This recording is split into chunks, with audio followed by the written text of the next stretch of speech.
स्वराज्याची सुरुवात तलवारीने झाली नाही, ती झाली एका विवाहातून. ही कथा आहे जिजाबाई आणि शहाजीराजांची. दोन शक्ती, दोन विचार, पण ध्येय मात्र एकच, स्वाभिमान. जिजाबाई या लखुजी जाधव यांच्या कन्या, अत्यंत पराक्रमी आणि प्रतिष्ठित घराणं.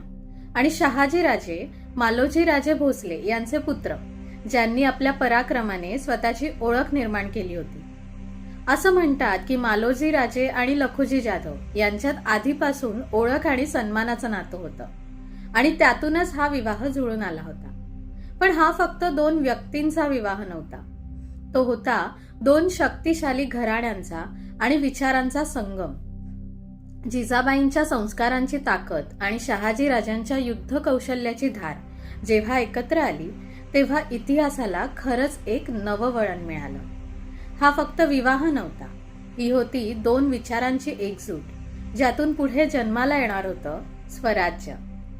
पुढच्या भागात ऐकूया लग्नानंतरचं आयुष्य, जिजाबाईंचा प्रभाव आणि संभाजीराजांचा जन्म.